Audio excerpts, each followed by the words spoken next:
Hello guys, welcome back to TFD with another Caitlin surprise update. Wnba is really GOAT. So Caitlin Clark is one of those players where, honestly, it doesn't matter what day of the week it is. Basketball is always the priority. Rain, sleep, snow, birthday, holiday, random Tuesday morning at 6 a.m., she's in the gym. That's just who she is. And it's funny because people love to go back to 2016 for nostalgia, for quotes, for moments, for mindset stuff. But with Caitlin, you don't even need throwback clips.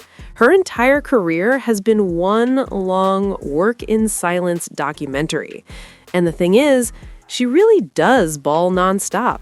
Not in a flashy way, not in a look at me way, but in that quiet, obsessive, professional way. The kind of way where basketball isn't something you do, it's something you are. So when you see Caitlin Clark working out again, especially in this current phase of her career, yeah, it's impressive, but it's also expected because that's her baseline. That's the standard she lives at. Now, the big story here isn't just that she's working out, it's who she's working with.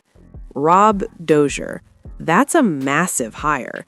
Like, people don't fully understand how big that is yet, especially when you factor in that Keith Porter is gone. Rob Dosier isn't just some random skills guy. He's been an NBA trainer. He's worked with G League teams. He's been around elite pro players. He understands how NBA and high-level pro environments actually function. And that matters more than people realize. Because a lot of fans think drilling is about drills. It's not. Every trainer does the same drills. Let me say that again. Every trainer does the same drills. Whether it's Chris Brickley, Drew Hanlen, Rob Dosier, or a guy working with 10-year-olds at a local gym. A catch-and-shoot workout is a catch-and-shoot workout. One person rebounds, one person passes, shooter catches, shooter shoots. Sometimes it's off movement, sometimes it's off the dribble, sometimes the pass comes from a different angle. That part is universal. What separates elite trainers from average ones isn't the drill list, it's who you can put you up against. That's the real difference. On the men's side especially, I've seen it firsthand. I knew guys who would get flown out to LA in the summer just to play against pro-level guys in workouts. Not NBA stars, but high-level D1 players, overseas pros, fringe pros, guys who could really guard. Their job wasn't to lock anybody up. Their job was to give real resistance, not fake cone defense, not dummy defense, not someone politely sliding their feet. Real pressure. Because the best training isn't about making shots. It's about making shots with someone in your chest. And that's why these trainers are so successful. Not because they've invented new drills, but because they can put players in environments where they're forced to solve problems. So when I see Caitlin Clark now working out with Rob Dosier and with a group, not alone, not just with one coach holding pads, that's huge. Because look at the setup. It's Caitlin and 5 others. That means someone is rebounding, someone is passing, and someone is defending. You can run 2-on-2. You can run 3-on-3. You can simulate actions. You can make it game-based. That's very different from last year. Last year, it was Caitlin and Keith Porter, or Caitlin with Stephanie White yelling instructions. And don't get me wrong, that stuff has value, but it's still controlled. This looks different. This looks more like pro training.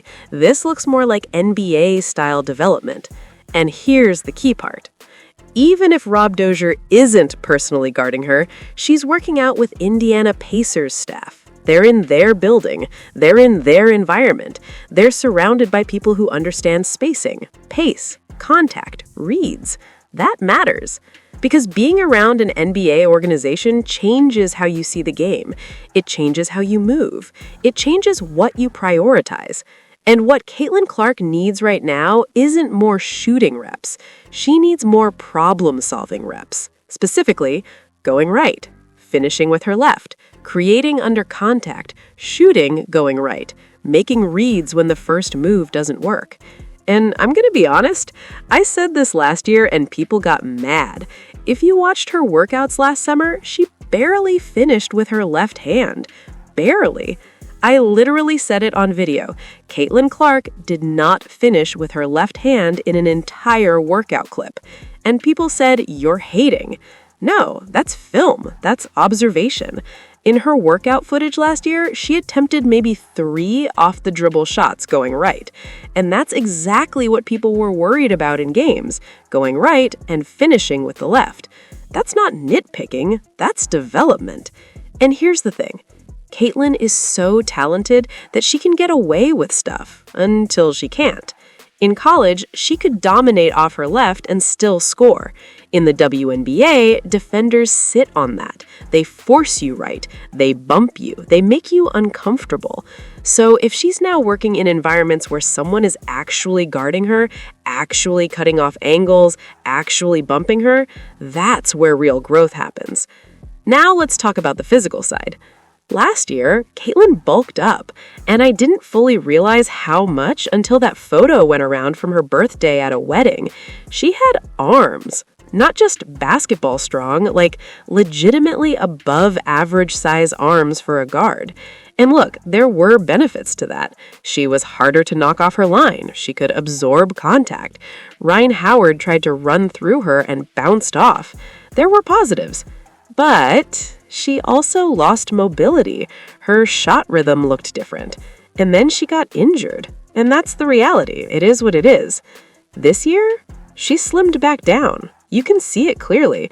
She looks lighter, quicker, more fluid, more like the Caitlin Clark we saw at Iowa, not physically, but in movement quality.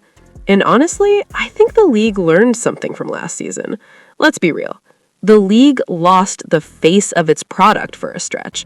Viewership dipped, momentum slowed, and a big part of that was physicality, bad officiating, and Caitlin feeling like she had to bulk up to survive it. There had to be conversations. There had to be calls. Like, we can't let our stars get beaten up like this. Not just Caitlin, everybody. Because when your stars are injured, your product suffers. And I genuinely believe that's part of what we're seeing now. Caitlin isn't training like she's bracing for war. She's training like she's preparing to outthink people. And that's dangerous. Because when Caitlin Clark is light, fluid, confident, and solving problems instead of fighting through bodies, that's when she's special. That's when she's different. That's when she's unguardable. So yeah, maybe I'm reading into it. Maybe I am. We don't have full footage. We're making assumptions. But the direction is clear. She's going NBA style. She's going pro environment. She's going problem solving over pure reps. And that's exactly what she needs right now. Because Caitlin Clark doesn't need to learn how to shoot. She needs to learn how to beat defenders who already know how to guard her. And that's the next level. That's where great becomes elite. That's where elite becomes generational. So yeah, that's pretty much it. That's the shift. That's the story. And if this training setup is what it looks like, the league better be ready. Because Caitlin Clark with space, rhythm, and real reads, that's scary. All right, lads, that's the video. See you in the next one. Tell me what you think. Don't forget, like and subscribe.